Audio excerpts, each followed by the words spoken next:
yeah, that was my dream.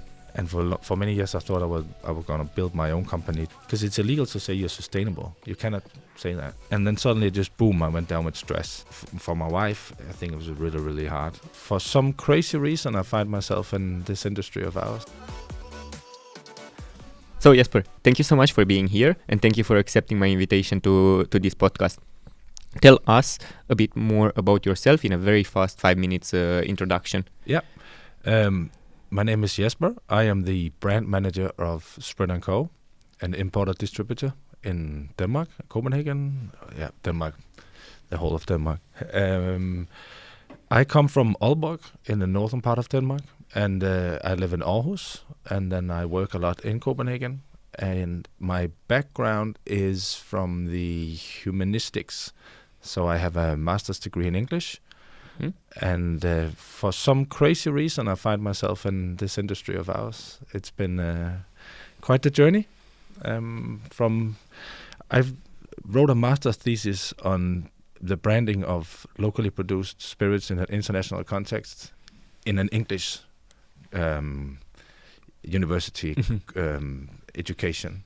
So, how did you do the transition with from that one? So you wrote it in the university, and then you end up in this industry. Was it planned before to always end up in this one, or what was the initial plan? Well, I think when I was a kid, I wanted to become a movie reviewer. That was my dream, and I started studying information technology. Then I dropped out of that because we had to do coding, and I am not good at coding. And then I was walking around in the university bookshop, and I could see that some of the books they were reading on other courses, English for instance, was for instance some Charles Bukowski, American Psycho, Bret Easton Ellis, and I wanted to study this instead. And I was thinking, can I study this, and can this be what I occupy my time with? I want to do that. And then I started studying English, and it was very old school English literature, movies, culture, history. But then I started working classic history as a bartender, as a study job. And that just became my day job. And trajectory to that is, I think it's a longer story than 5 minutes. But in general, I had it as a study job alongside my studies, of course. And then I just got very interested in cocktails. Back then, it was much more about the speakeasy vibe. So looking for old recipes from Jerry Thomas and back in the day. And if anybody mentioned Midori to you, you'd be like, Midori, no way. A lot of things have changed since. And then through that job, I got to know a lot of people. And suddenly I was copywriting for some whiskey companies. I wrote back labels. I did cocktail consultancies, and suddenly the actual university work life got pushed behind, and I started working a lot with spirits. And then I did my internship at a gin distillery, little coupling to the English there, and I wrote a cocktail book as my bachelor report actually, and then I did my master's after my bachelor's. And then there was a few courses on marketing for some reason in the university in the humanistics. And then I just thought, can I write a master's thesis on spirits? It's either that or literature. It has to be one of those. Well, then I could actually use a lot of stuff that I learned from the distillery, the gin distillery, to write my thesis on locally produced spirits and botanicals that are what's the English word for it? Like a DOCG, like a Parmesan cheese or these kind of things that maybe we could do something with Danish juniper from Samsø or something. And then you can do that, and then you can build a brand on these things.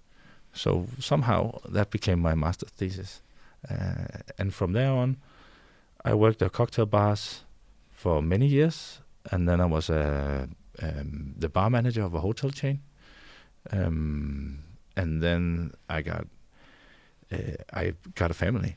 I got another child, and my wife said to me, "You have to be home more. So this has to change." And then, lucky for me, I was contacted by some companies to do spirit sales. But I'm not a sales guy. That's not my big thing. I think like knocking on doors and grabbing the phones. I have skills in other parts, and then lucky for me, after some time, Oscar from Sprit Co called me and said that they had a position for me, and that's where I am now. So that's from being a study job as a bartender to being the brand manager of Sprit Co. That's a long shift, and I see it as a healthy shift. Most of the people, they dream to go from the university straight to a job, but you have a bit more of hands-on. Yeah, let's say like that path. I checked as well that you had a company with consulting doing it for cocktails and brands. Was it that included in when you were in school, or it was after the school? Oh, I have to think a little bit there, because it all is a big mess in a way, because I did a lot of things at the same time. I actually went down with stress.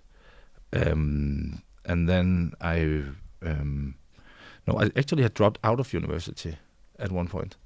And then I came back to university because I just needed to finish my bachelor's. And my father was like, come on, you need one course and you have an actual degree here. So I did that. But in the meantime, I was manager of a specialty coffee bar.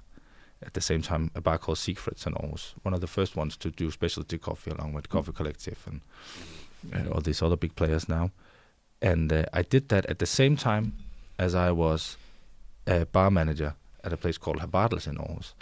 So my work day would be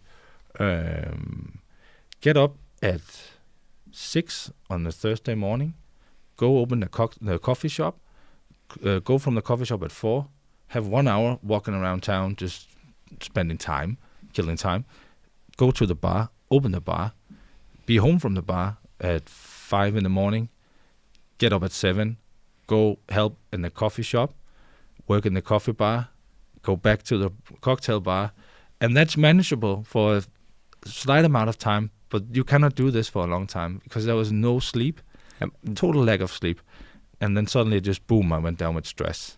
And from there on, I worked a little bit less in the.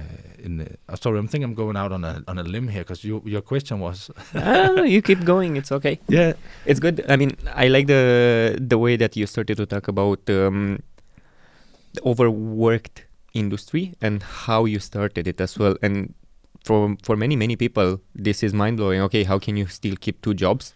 And as a bartender, waking up early is not one of the most usual things. No. And then obviously you end up in burnout or stress. In the end, yeah, you will, because you can do it for a set amount of time, and I think we all can do that. But at some point, you have to stand back and say, okay, this is not healthy for me. This is absolutely too much. What was the moment when you realized that? What made you realize that, okay, it's too much, I need to step a bit back? I realized that when I suddenly had experienced the influenza symptoms. A lot of symptoms. I felt sick. But I didn't have a fever, and I just couldn't manage to do anything. I just went total limp in my mind and in my body, and I got anxiety, health anxiety. So this was when I was 27. So it's 11 years ago from now. I constantly battled my mind that I was having cancer or I was healthy. So I'm a healthy 27-year-old. I felt like a 70-year-old. Checking for symptoms of cancer all the time. Putting on my lymph nodes and and I was super unhealthy. And I was so worried all the time for no reason. And then I started going to a psychologist, and he said to me, "Do you exercise?" And I said, "No, I don't have any energy." And he said, "Try to exercise a little bit, and that will make you feel better." And it worked a lot. And then I started doing yoga, actually. I got a yoga course by my late mom in a birthday gift. And that helped me a lot, just to focus my mind. And from there on, I went down in time in the coffee bar. I still did the cocktail bar. And actually, which is even more crazy, during this time I also had my own company that did cocktail catering. So I also had to manage that. So it's just too much of everything at once. So I stepped a bit back from the coffee. I think I stood at a crossroads. Where I was like, do I go into specialty coffee or do I go into spirits? And to me, coffee is super interesting. I love coffee and I love nerding coffee, but it's still in its essence. It's not to offend anyone, but it's like coffee and milk. And of course, there's a lot of different coffee beans. So if you go to Africa, you have more acidity, usually more red note, like Pinot Noir-ish, cold climate wines. And then you go to South America, you'll have more chocolatey notes. It's my experience as well.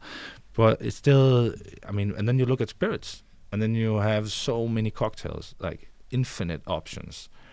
And all these cocktails also have different, say for instance, tequila. So if if you want to make a margarita, for instance, you can use so many different tequilas. That margarita is gonna could be completely different.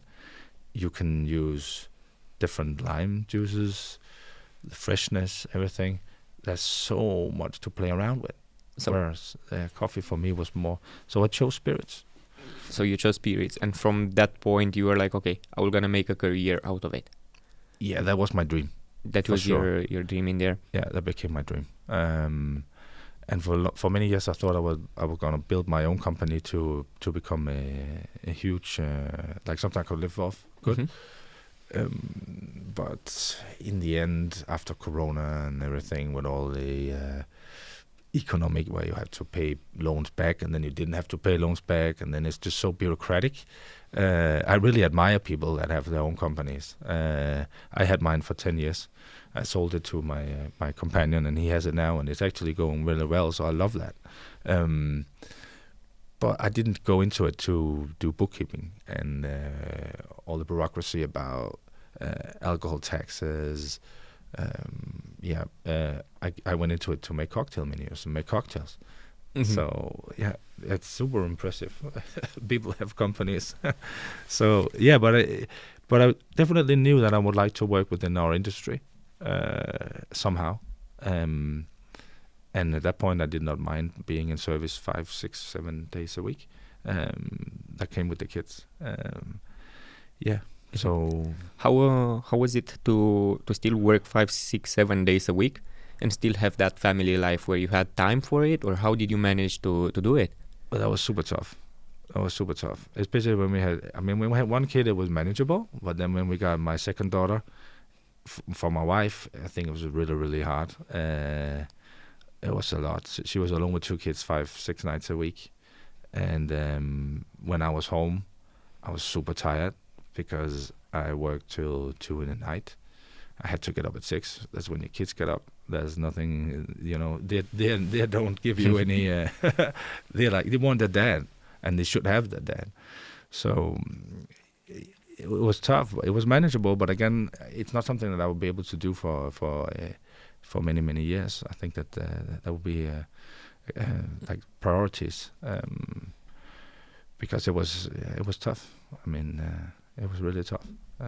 I guess having a supportive wife, it's important as well to do it. Yeah, super important. Was she accepting it, or she was one of the reasons that you said, okay, I maybe need to step down apart from the kids?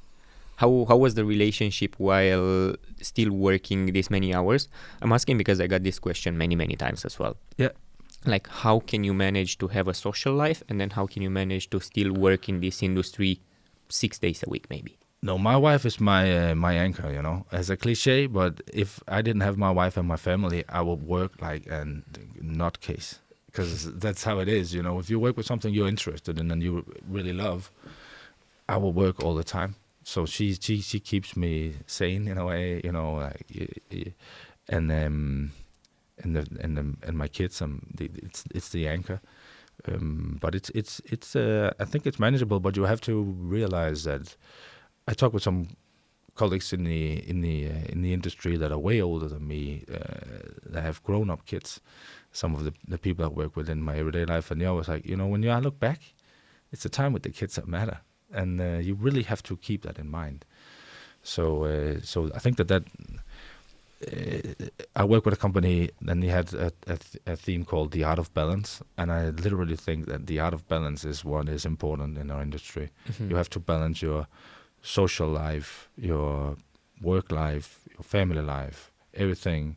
I think it's a Japanese concept called ikigai, where you sort of balance everything out, and I think that's super important. A good friend of mine, Declan McGurk, he taught me a lot. He's been in the industry for many, many years. He's the guy that put me onto running. He's the guy that he's really inspiring to me, and that's also something about the art of balance.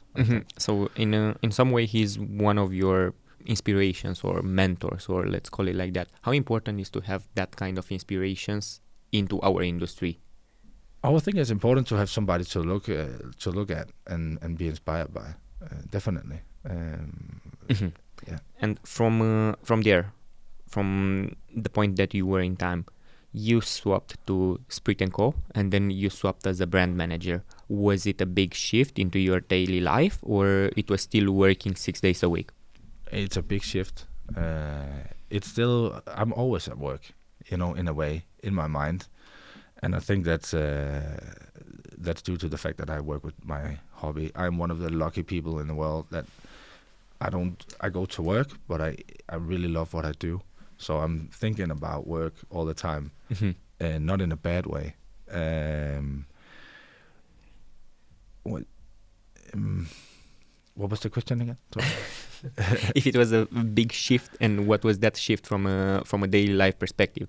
Yeah, it's a super big shift because I don't work nights. I'm at home in the evenings usually, and then I travel. Of course, I travel every once in a while. I travel to Copenhagen a lot, but I'm also home a lot. So the balance is there. It's not 6 nights a week that I'm out. It's maybe 2 nights every second week. So it's manageable, and you can plan around it. Also, my wife is a nurse, so she's not flexible. I am more flexible than her in that matter. So it's super different. I remember when I was younger, the big dream of mine was to travel the world with spirits and everything. And I think it's a dream of a lot of people, but I don't think that's too easy if you have 2 small kids. And you definitely have to find a way to balance it. I think that's super important. And from that moment, what actually a brand manager does for a company such as Sprit Co, as a wholesaler, if we can call it like that, right? Or is not a wholesaler? If you can introduce a bit Sprit Co to our listeners, because maybe some of them, they don't know it. Yeah, we are importer distributor. Importer distributor. Yeah, so we import some brands and distribute them, but we also have a wholesaler leg. And we also have glass and barware. So my job as a brand manager is to have the contact with the brands around the world and talk with them about strategies, plannings, ideas. What can we do? What's fun? What works in Denmark? So that's my job. Also all the boring Excel sheets and tracking sales numbers and, all these jobs. So it's like a two-faced job in a way. So you have the fun part, that everybody loves it when you create events, when you are in front of the people. Yeah. And then you have not so sexy part, which is in the back with the Excel sheets, or not so sexy for everybody, at least. Yeah, that's mainly what I do, actually. It's like, the police, they don't walk around catching culprits all the time. They also do a lot of reports. Yeah. But actually, the fun thing is, or I actually like doing these back-end, if you can call it that, things with the Excel sheets and all the planning and all this stuff, because the commodity is interesting to me. I think if I had this job and I was working with vacuum cleaners, and I had to go to the Berlin Vacuum Cleaning Convention or the Athens Vacuum Clean show, I think I will be bored. I'm not bored, but I don't think that I'll find it as interesting. But because the commodity, because the brands that I'm tracking, the restaurants and the bars we work with are all places that I genuinely love and I have an interest in, then I don't mind sitting with all the numbers. because what's in the numbers are fun stuff in a way. Plus, it's also, again, the art of balance. I'm a very outgoing guy, and I love being out, but also like to be on my own. Mm-hmm. And when I can sit with my headphones on, listen to music, and doing all this computer work, is actually also balancing out my job. Mm-hmm. So to me, it's actually, it's really, it's not non-sexy. No sense. Do you think the university helped you in a way to be better on the back-end side of the job? You definitely learn like academic methods and approaches to tasks and all these things. But I now just finished a accredited course in market information and analysis now from like an Aarhus Business Academy, and that was super interesting to me because I got to learn what I do. Mm-hmm. I just do it, but I don't know the names.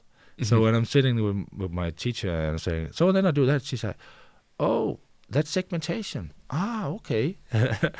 I didn't know. Like segmentation, it sort of gives itself, but all these things that you do, I suddenly have a vocabulary for it in a way, and I know like what the actual theory is behind it. And I did not learn that at university, but I definitely learned how to write an exam or a paper and do an oral exam and all these things that I had to do here as well. So it taught you a lot. I think that if you think that to be good at whatever you do, whether it's the spirits industry or it's the vacuum cleaning industry or you're a cook or a chef or whatever, if you think that you can only be good at this by learning that particular trade, I think that's a faulty. I think you have to, stay curious on everything and broaden your perspective, because there's things from a lot of other sides of life that you can use in your actual work life. That's very important. So you combine everything. Mm-hmm. How do you see the openness of the brands after COVID, and what is the approach that they took after that? Because COVID was a big shift for everybody, and there's no doubt about it. Yeah. How willingness to brands to open more to different markets is right now compared to them? Oh, I think a lot of brands wants to go out and open new markets. I know that I get a lot of emails and calls every week from brands that are interested in opening up Denmark and Europe. So I think that there's still a huge interest in opening new markets for brands.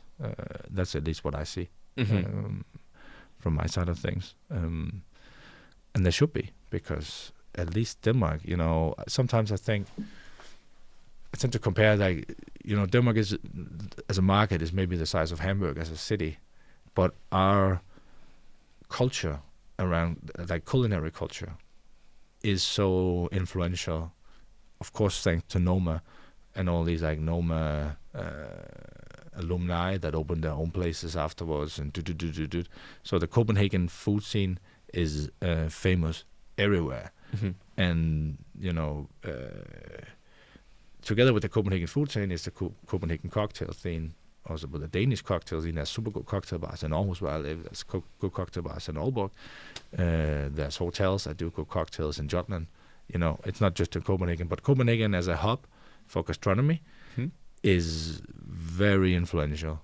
You can just tell it's renowned for good restaurants, and so it's an attractive place to be for brands, because I think that the international bartending scene also look to Copenhagen and look to our bartenders and our bars. So if you have a brand there, people will look at it and be inspired and maybe be like, oh, that's a very exciting brand. Can we have that for our market? And so I think that Denmark is a very attractive market for brands. Nice. I mean, we know each other personally, and we know each other out of the camera live. I know you are a very big advocate of sustainability. Yeah. And recently I've been to an event that you invited me about B Corp certification and how hospitality businesses can implement that, or what are the benefits of having it. Can you elaborate a bit more on how did you end up doing that part for Sprit Co and what it actually means for us in hospitality?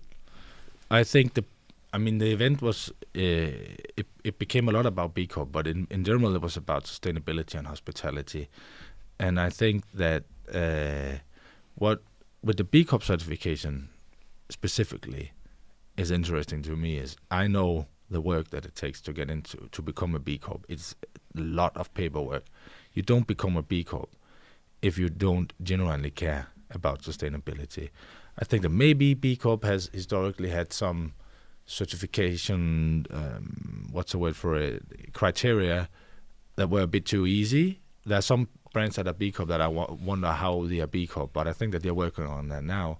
But in general, to become a B Corp, you really have to care about sustainability. And that means that when I see that little B, greenwashing is not easy. As if you're a B Corp, you have to mean it. It's a lot of work. But sustainability in the hospitality industry, I think, is a lot of things.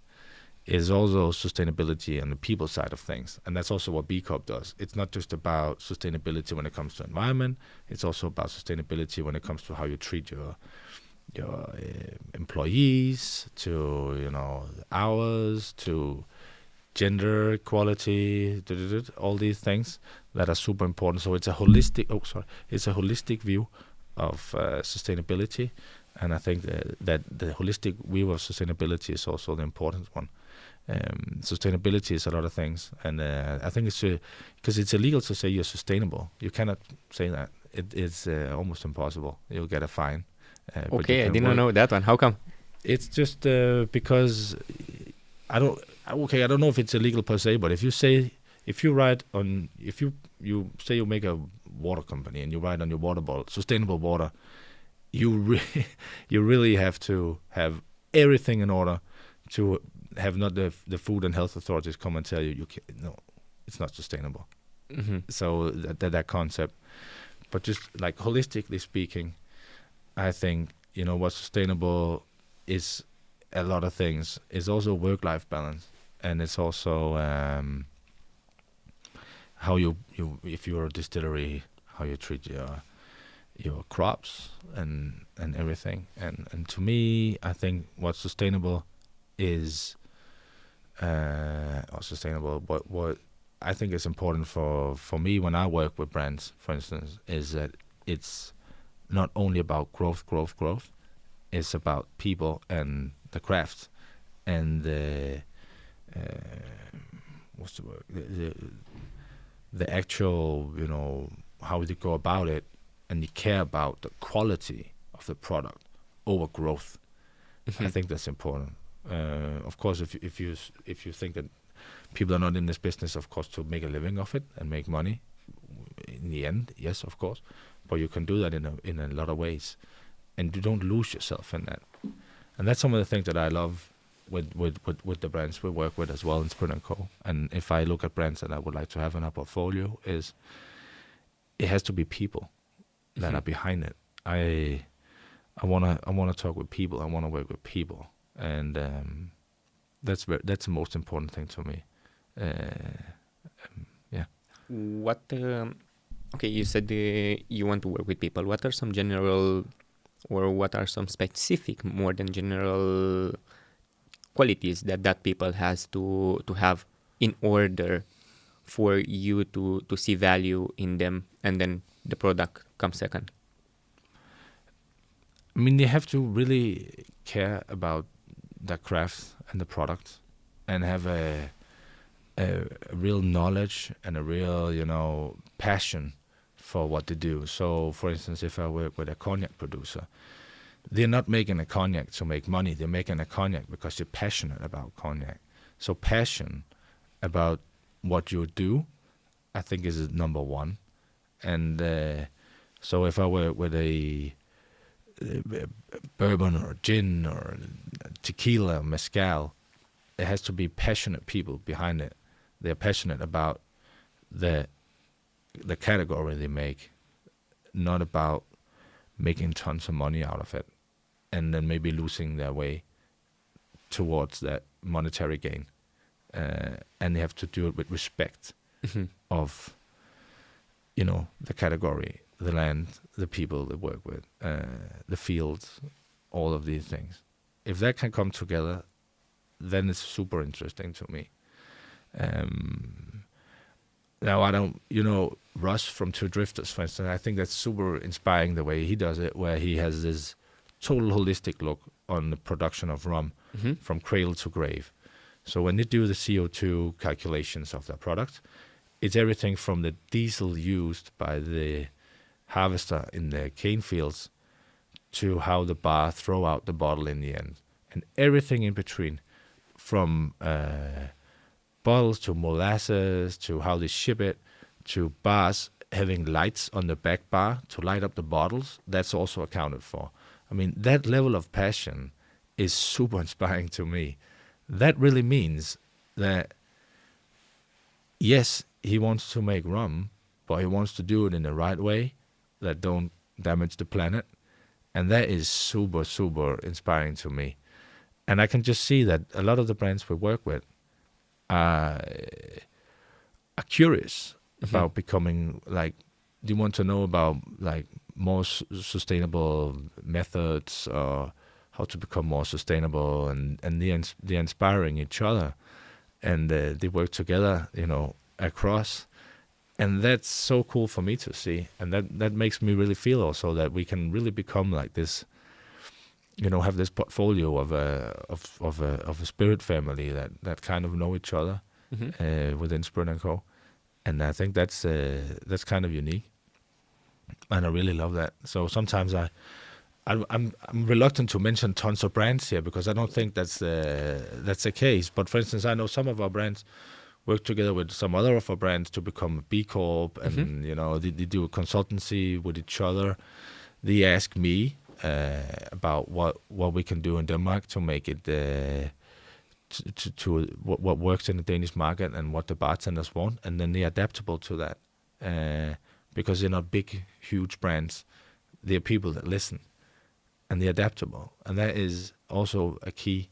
They listen to what I say, what the team says, because I'm just one guy, but the whole Sprit Co team is really the beating heart of our company, right? And what they say and what they tell me, I can tell the brands, and from there on, we can build.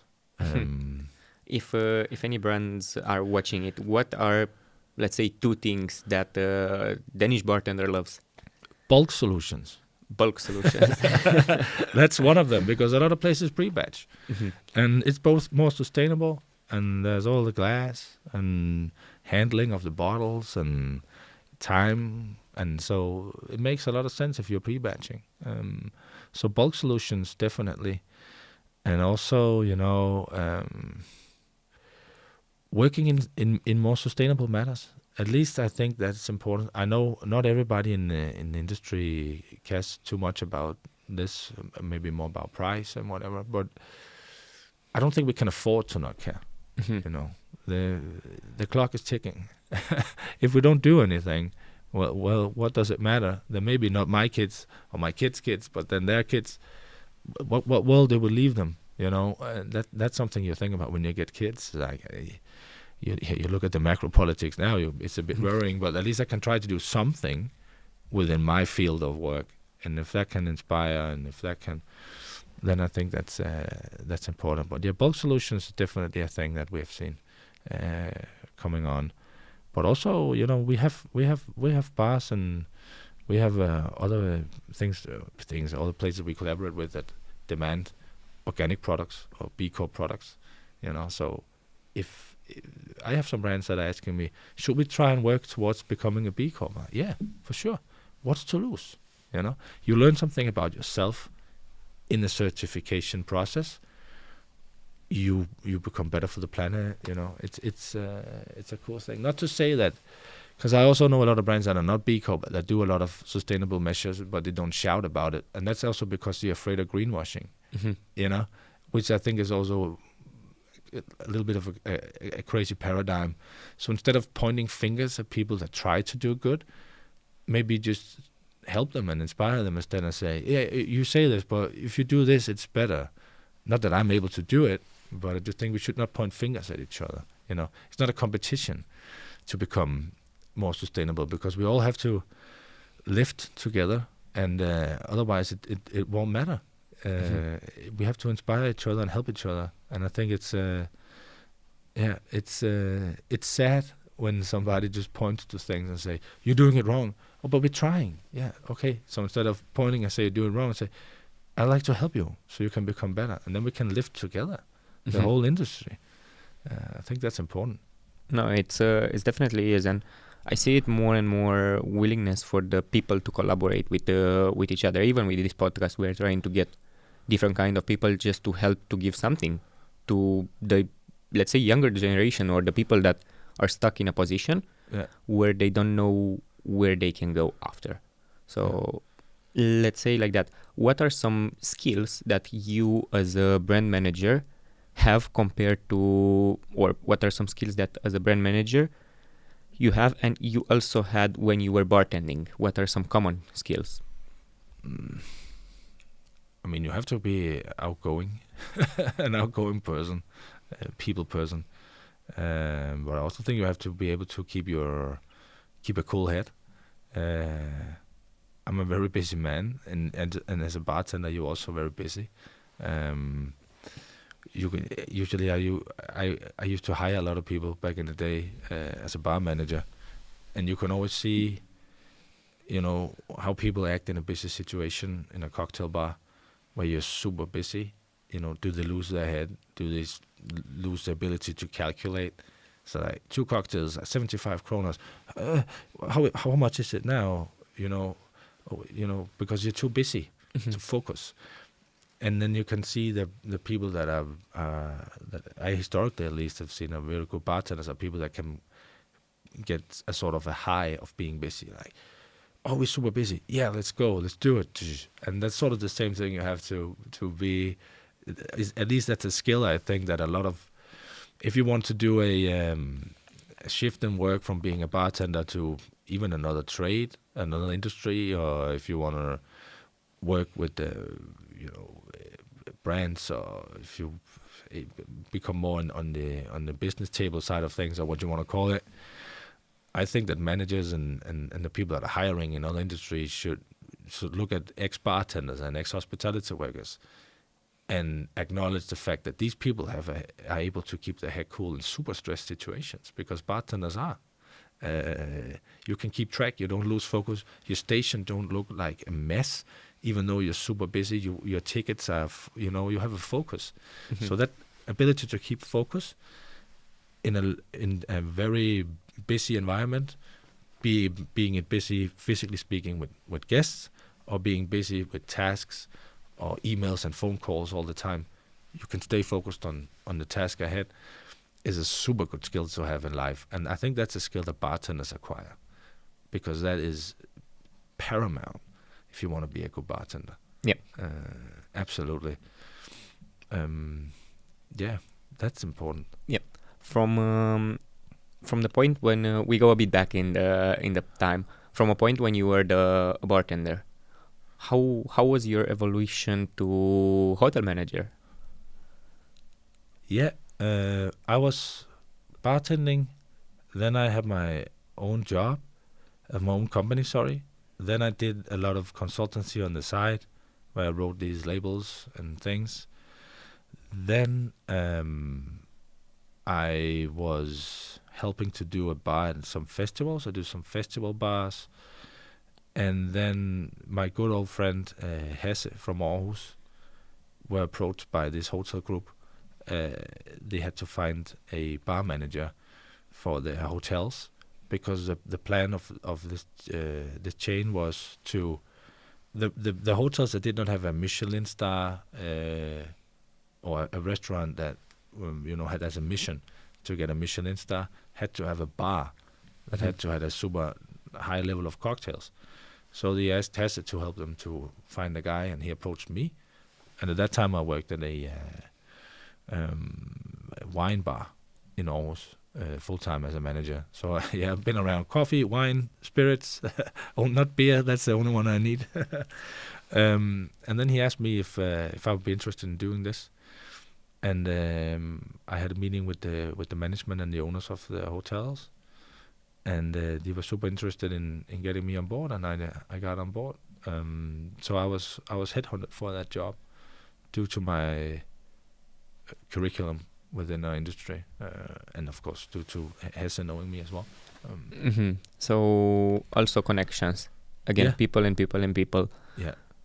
For our listeners that are not in Denmark, how do you see hiring processes in Denmark? Is more focused on the CV, or it's also based on who do you know and how many people do know you? I think there's a super cliche meme on Instagram that says your network is your net worth. And that's a bit funny, but there's a certain amount of truth to that, I think. Because certainly when I look at my career path, I have, after the bartending job that I had as a study job, I have been headhunted for everything ever since, due to my network and my work curriculum, not my educational curriculum. So I think that a lot of people look at what you have done work-wise rather than your education. Of course, you know, now I don't hire people anymore, so I wouldn't know, but I know that I would look and say, okay, so if you completed a university degree, I know that you can work focused for a long time, and that's a super good skill. But if you have that, but you have no work experience, that'll be sort of a red flag for me personally, because, okay, super cool, but how are you in a social context? How are you in a bar? You know, if I remember my father, he used to be an accountant, and he always said that when he hired tons of people. He always said that when he had some people coming in with straight A's, he was always a bit worried because, but how are you socially? So social skills are super important because you have to become part of a team, and you have to know that you're not a one-man army. And none of us are, you know. No man's an island. I'm definitely not an army in my own. I cannot do anything I do without the super team that I work with in Sprit, and I couldn't do it without my family.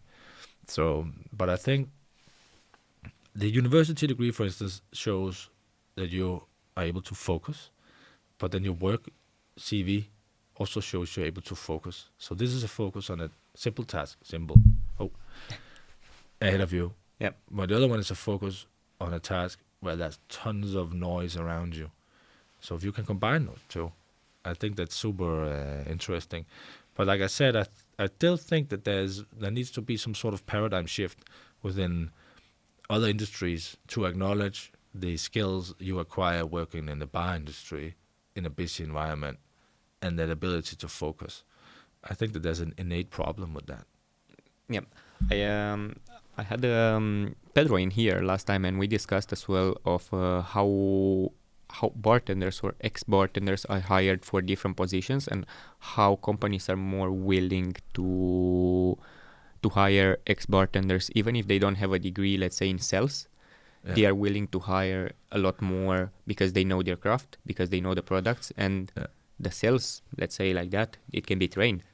And I think personally as well, it's a good trajectory that that companies are going for, and also I'm looking into it.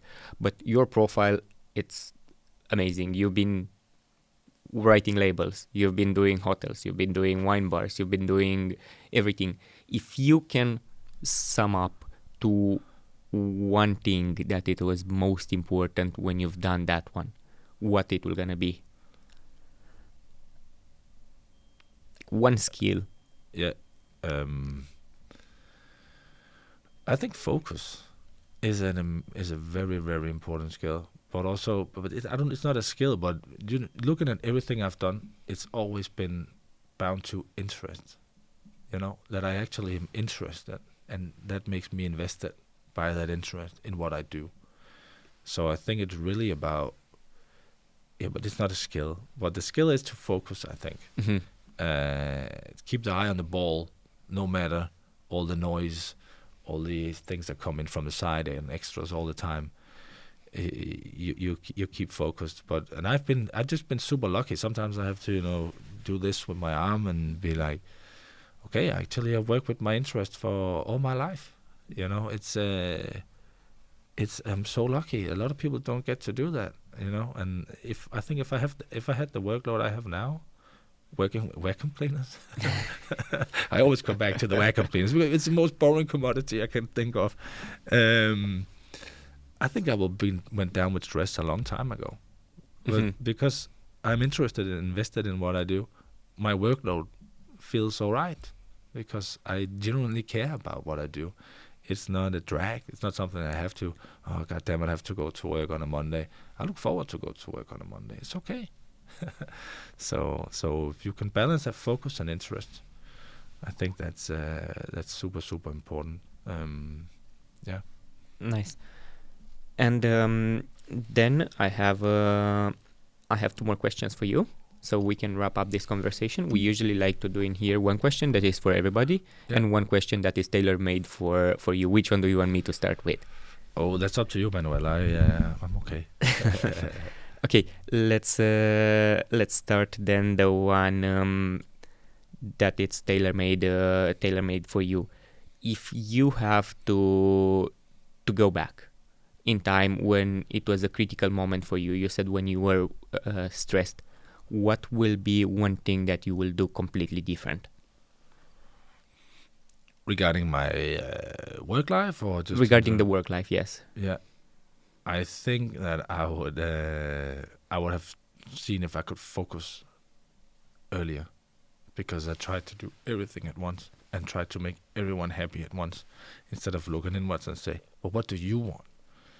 Do you have to both do coffee, spirits, and your own company all at the same time? What do you want? You cut off some things, focus on yourself, start exercising. That's something I do now. I swim and I run, and that keeps my mind in balance as well, you know, and I meditate. So that's important.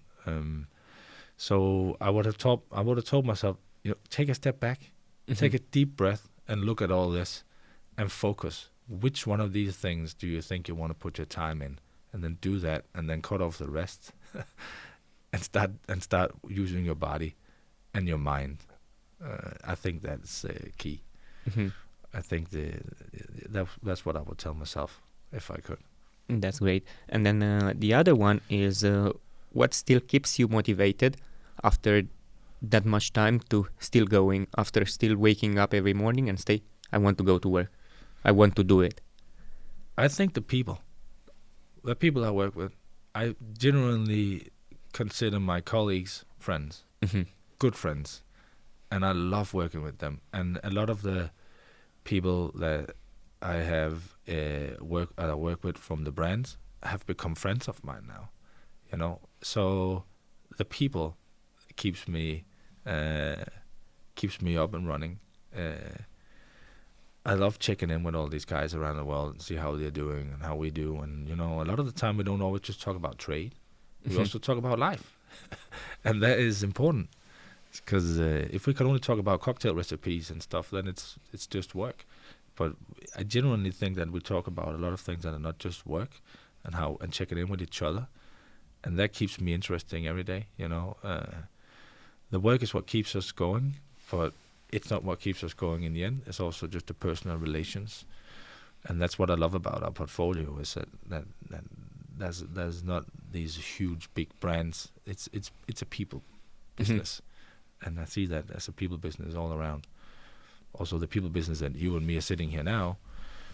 So this morning I went for a run with Giorgio from Ruby. You know, it's a people business. Yeah, it's relational, and I think that's super important.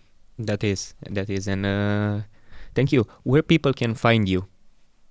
Oh, on Instagram or in general? You decide. Yeah, well, on Instagram, my handle is The Hungry Cocktail Guy, because I also love cooking and eating good food. That's great. Yeah, that's great. Jesper, thank you so much. Without further ado, thank you, and looking forward. Amazing.